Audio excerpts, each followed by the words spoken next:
With me today, Mr. President, is Mr. Matt Turner, one of my colleagues in my Senate office. Mr. President, I want to talk about one of President Biden's nominees to be on the federal bench. But first, I want to digress for a moment. I love animals, and I especially love dogs. If only people had the hearts of dogs, the world would be better off. And Mr. President, you and I, of course, are in the same profession, politics. Politics takes a big heart and a lot of wind and a thick skin. And I try not to worry too much about what anybody thinks of me, except dogs. I really like dogs. I used to have a beagle, Mr. President. His name was Roger. I loved Roger to death. We lost him a few years ago to cancer. Roger was a stray. Actually, Roger was raised to hunt rabbits. And if you know anything about beagles, when a beagle gets on a scent, the beagle is oblivious to everything else. They just follow that scent. And Roger got on a scent and got lost and showed up at my house. So Becky and I took Roger in. Roger was a rascal. He was a rascal. He loved us, but he couldn't help himself. Whenever there was a small crack in the door, Roger was gone. He was out and gone. And he'd stay gone 2 or 3 days. And I would worry incessantly. Oh, is he hurt? Will he come back? I love Roger. He'd always come back. But about half of the time, when Roger would come back, he'd come back dragging roadkill. And Roger, before he came, I wouldn't let him inside with his roadkill, so he'd go in the backyard and he would hide his roadkill. He didn't think I was watching him. Roger would hide his roadkill under my back porch. I miss Roger.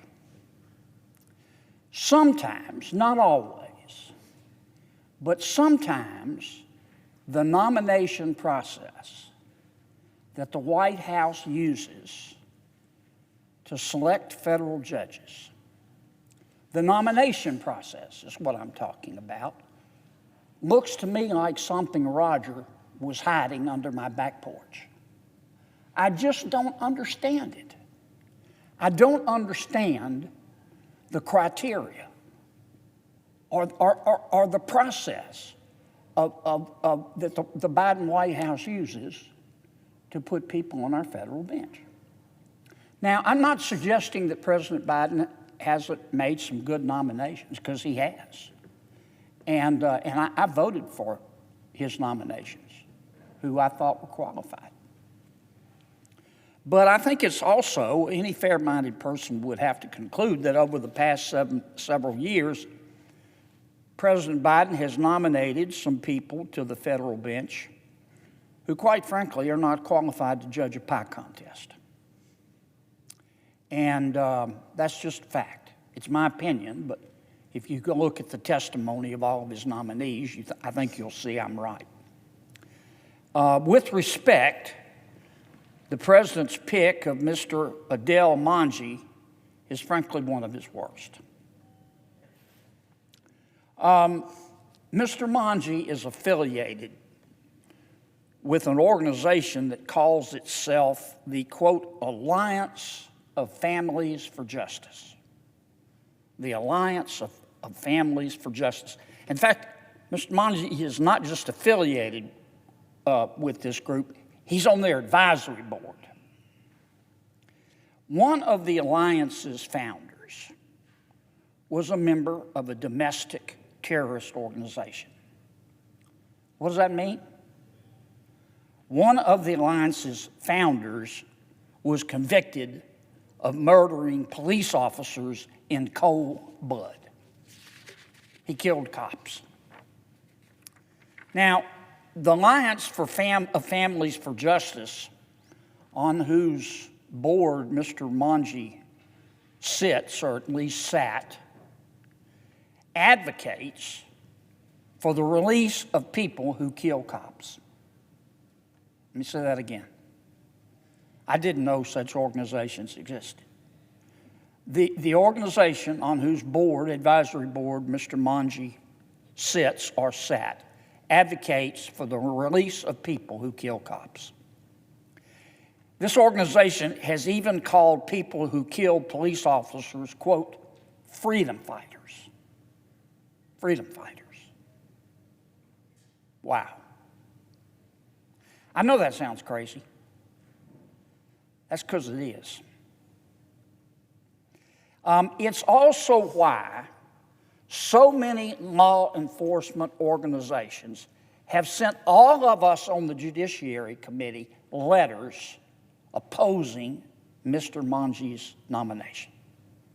I've never gotten so many letters or phone calls from law enforcement supporting or opposing, in this case, opposing a nomination. For example, I'm not going to read all of them. I would be here the rest of the evening.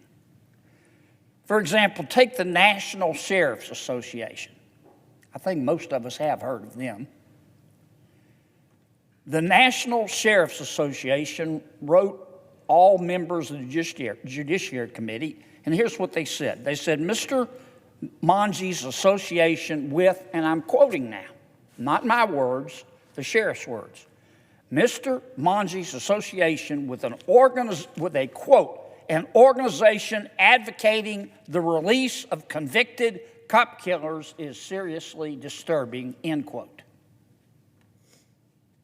That's coming from the sheriffs. According to the National Sheriff's Association, the Alliance's position, on whose board, advisory board, Mr. Mangi sat or sit, according to the sheriffs, the Alliance position is, quote, I quote once again, not only tone deaf to the sacrifices made by law enforcement officials, but also disrespectful to the victims of heinous crimes, as well as the family and friends of officers who have made the ultimate sacrifice, end quote. We also heard from the National Association of Police Organizations. I think most people have heard of them. They said, quote, about Mr. Mangi's nomination, they said Mr. Mangi's, quote, conscious work with the Alliance shows an anti-victim and anti-police bias that would certainly cloud his decision-making as a judge. That came from the police. Those aren't my words. Those are law enforcement words. Now, by itself, Mr. Mangi's work for and with this organization that I refer to as the Alliance should be disqualifying. But there is more, Mr. President. There's a lot more. From 2019 to 2023, 4 years, Mr. Mangi also served on the advisory board of another group. And this group calls itself, quote, the Center for Security, Race, and Rights. The Center for Security, Race, and Rights. This organization is steeped in hatred and anti-Semitism. I don't know any other way to put it. And I think any reasonable person who looked at the center's work would agree with me, at least as to my description. Now, every single American that I know, and I bet this is true for you too, Mr. President, Every single American that I know remembers where they were on September 11, 2001. We call it 9/11. We don't even have to explain ourselves anymore. We just say 9/11. And every American knows what you're talking about. On the 20th anniversary of 9/11, Mr. President, Mr. Mangi's Center for Security, Race, and Rights, on whose advisory board Mr. Mangi either sits or sat, they sponsored an event entitled, here's the title of their event, quote, "Whose Narrative? 20 years since 9/11, 2001. This event, the purpose of this event was to blame America and blame Americans for 9/11. That's why they held the event. This event and the speakers there blamed, quote, U.S. imperialism, not the terrorists, U.S. imperialism, for the 9/11 attacks that killed thousands of innocent American citizens. And the event, the event featured some of the most despicable speakers that even the most fertile imagination would be challenged to come up with. One of those speakers, Mr. Sami al-Arian. Mr. al-Arian was convicted of providing support to the Palestinian Islamic Jihad. Another speaker, Mr. Rabab Abdul-Hadi, let me try that again, Abdul-Hadi, has ties to terrorist hijackers. A third speaker, Mr. Hatim Bazian, publicly called for an intifada in the United States. Hard men, rough words, American imperialism. Now, Mr. Mangi claims that he didn't know about this event. That's what he told us in committee. But his center has a long, long history of sponsoring vile, hate-filled events, and that's just a fact. That's not rhetoric, that's just a fact. Are we really expected to believe that Mr. Mangi had no idea what the center was up to? He sat on this advisory board, for God's sakes. Now, let's talk about the director of this center on whose advisory board Mr. Mangi sat. The director also has a vile history of bad behavior. In 2021, the director of this organization on whose board Mr. Mangi sat, he signed a letter. That letter's posted on the Alliance's website. So far as I know, you can go to it and read it right now. In the letter, the director says, I'm going to quote, that she is, quote, in awe of the Palestinian struggle to resist violent occupation, removal, erasure, and the expansion of Israeli settler colonialism. Israeli settler colonialism.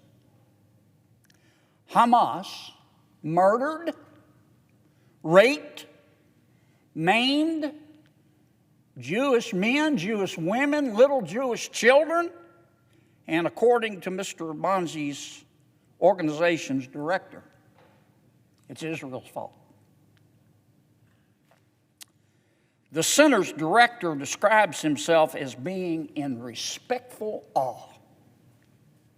I think the vast majority of Americans would describe themselves as being nauseated.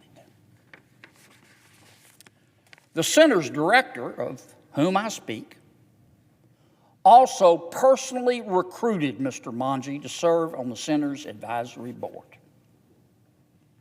Again, are we really expected to believe that Mr. Mangi didn't know about the director's vile behavior?